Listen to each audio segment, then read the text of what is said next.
Here's the number. Most financial plans skip. If you retire at 60, your money has to last 30 years. That's not a guess. The Social Security Administration's own actuarial tables show the average 60-year-old woman today lives to 86, and the average man to 83. A 30-year retirement isn't a best-case scenario.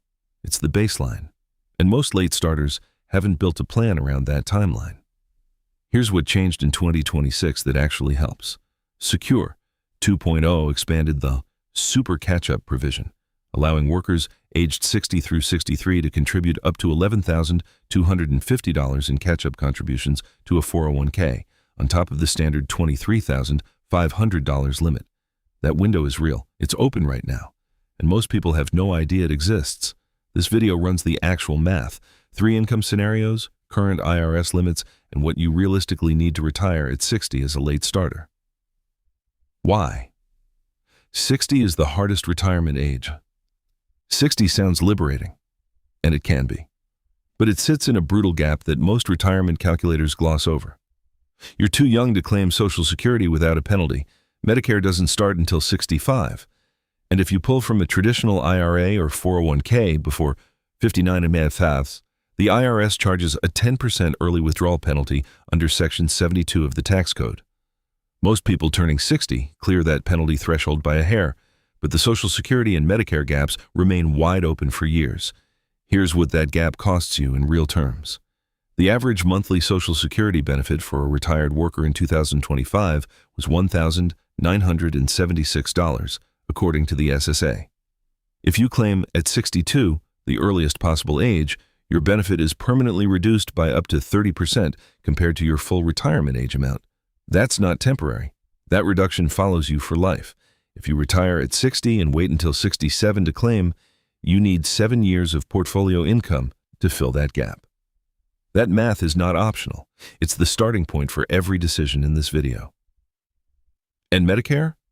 A 60-year-old retiree needs private health coverage for 5 full years. The Kaiser Family Foundation reported that the average unsubsidized individual health insurance premium on the ACA marketplace was $584 per month in 2025 for a 60-year-old. That's $7,000 a year just to stay insured, before deductibles and copays. My take is this. If you're planning to retire at 60, healthcare cost is not a line item. It's the second biggest number in your budget after housing. Plan it first. How much monthly income do you actually need? Let's get specific.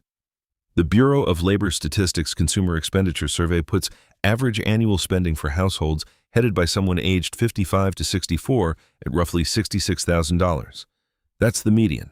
Your number will vary based on whether you carry a mortgage, what state you live in, and how you define enough.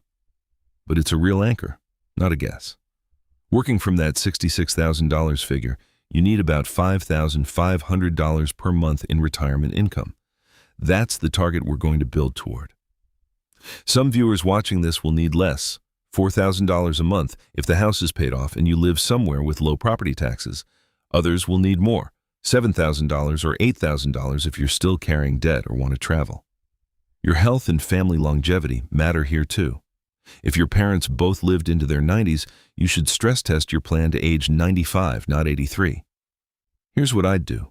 Pick a monthly spending floor, the absolute minimum you need to cover housing, food, healthcare, and utilities, and a monthly spending target that includes the life you actually want.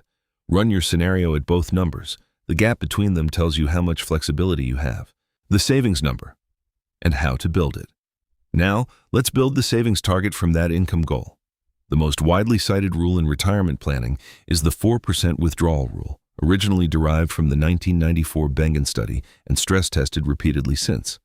At 4%, you withdraw 4% of your portfolio in year 1 and adjust for inflation each year after. A portfolio of $1 million supports roughly $40,000 per year. A $1,375,000 portfolio supports $55,000. But here's the catch. The 4% rule was designed for a 30-year retirement. At 60, you may need it to last 35 years. Vanguard's 2024 research on withdrawal rates suggests that for retirements longer than 30 years, a 3.3% to 3.5% rate is more defensible. At 3.5%, you need roughly $1,571,000 to generate $55,000 per year. That's a bigger number than most late starters have saved. But here's where Social Security closes the gap dramatically. If you delay Social Security to 67 and your benefit is the average $1,976 per month, that's $23,700 per year of inflation-adjusted guaranteed income. Your portfolio only has to cover the rest. On a $55,000 annual spending target, your portfolio needs to generate $31,300 per year. At 3.5%, that requires a portfolio of about $894,000, not $1.57 million. Nearly half the number, because Social Security is doing heavy lifting. This is why the claiming age decision is the most valuable lever most late starters never fully use. Social Security at 60. What you can and can't do. You cannot claim Social Security retirement benefits at 60. The earliest claiming age is 62, and the SSA permanently reduces your benefit for every month you claim before your full retirement age. If your full retirement age is 67, which it is for anyone born in 1960 or later, claiming at 62 cuts your monthly benefit by 30%. Claiming at 65 cuts it by about 13.3%. Waiting until 67 means no reduction. Waiting until 70 means an 8% annual increase for each year past full retirement age under the Delayed Retirement Credits provision. The right move for most late starters is to delay Social Security as long as the math supports it, and bridge that gap with portfolio withdrawals or part-time income. I know that feels counterintuitive when your account balance is smaller than you'd like, but the SSA's own numbers confirm. An average earner who claims at 70 instead of 62 receives roughly 77% more per month for the rest of their life. If you live past your early 80s, waiting almost always wins on a cumulative basis. One important caveat: if you have serious health conditions or a family history of shorter lives, the break-even calculation shifts. Your filing status matters too. Married couples have more strategies available, including spousal benefits and survivor benefit optimization. A single individual with health concerns may reasonably choose to claim earlier. But for a healthy 60-year-old in average shape, the data favors patience. Catching up, 2026. IRS limits and the Secure 2.0 window. Here's where being 60 to 63 specifically gives you a real legislative advantage. Under Secure 2.0, which took effect in its expanded form beginning in 2025, workers aged 60, 61, 62, and 63 qualify for what the IRS calls the Super Catch-Up Contribution for 2026. That amount is $11,250 in catch-up contributions to a 401k or 403b, on top of the standard $23,500 elective deferral limit. That means a 62-year-old with access to a workplace plan can legally shelter up to $34,750 per year in a tax-advantaged account. I focus on Social Security and retirement decisions for the 50-plus crowd, and in all the years I've covered this, the Super Catch-Up is the most underused provision I see. Most people in this age window don't even know it exists. For IRAs, the 2026 contribution limit is $7,000, with a $1,000 catch-up for anyone 50 and older, bringing the total to $8,000. That's not as dramatic as the 401k Super Catch-Up, but it compounds. Every dollar you shelter now is a dollar that grows tax-deferred, or, in a Roth IRA, tax-free. If you're self-employed, a SEP IRA allows contributions up to 25% of net self-employment income with a 2026 cap of $70,000. A solo 401k gives you even more flexibility with both employee and employer contribution components. Your tax bracket changes the calculus here. If you're in a lower bracket now than you expect to be in retirement, a Roth conversion strategy may be worth modeling with a fiduciary. If you're in a high bracket now, pre-tax contributions reduce your taxable income today. The right structure depends on where you sit.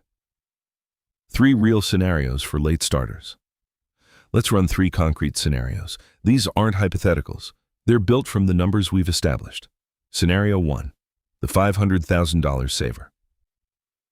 You're 60. You have $500,000 in combined retirement accounts.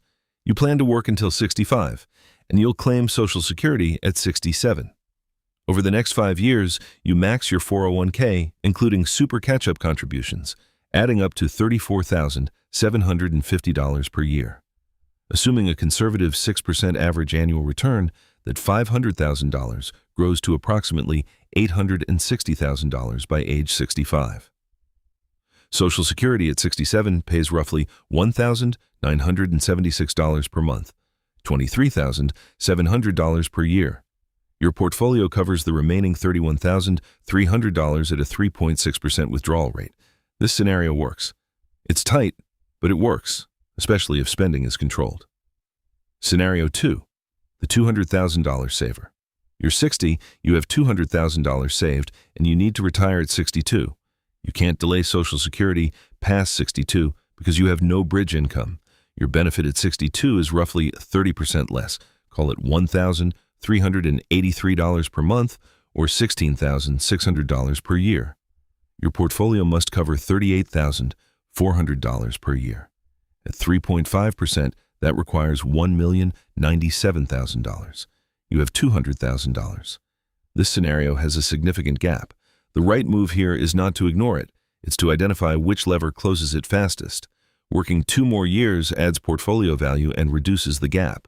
Part-time income in early retirement helps. Downsizing housing frees equity. None of these are easy, but they're real options, not platitudes. Scenario 3, the $0 saver who's starting now. You're 58, you have nearly nothing saved, but you earn $80,000 per year and have 10 years left to work. If you max a 401k with super catch-up contributions every year from age 60 to 63, $34,750 per year, then revert to the standard $23,500 limit through 68 and earn a 6% average return, you could accumulate approximately $350,000 to $400,000. Add Social Security at 70, which for an average earner could be $3,000 or more per month, $36,000 per year. Combined, you're covering most of a modest retirement budget. 10 years of aggressive saving changes the math more than most people expect. I'm not a licensed financial advisor. This is general education, not personalized advice. Consult a fiduciary before acting. Here's what I want you to take away from this. Retiring at 60 is not out of reach for late starters, but it requires a plan built around the specific constraints of that age. The Social Security gap, the Medicare gap, and the 30-plus year time horizon. The 2026 Super Catch-Up provision is a genuine legislative gift for anyone aged 60 to 63 with access to a workplace plan. Use it. Delay Social Security as long as you can realistically bridge the gap. And run your scenario at a 3.5% withdrawal rate, not 4%, because 30 years of spending deserves that margin. If this helped you see the numbers more clearly, subscribe so you don't miss the next one. And tell me in the comments, what retirement question do you want me to dig into next? Whether it's Roth conversions, healthcare costs in early retirement, or something else entirely, drop it below and I'll work the best ones into upcoming videos. This video may contain affiliate links. I only recommend tools I use personally.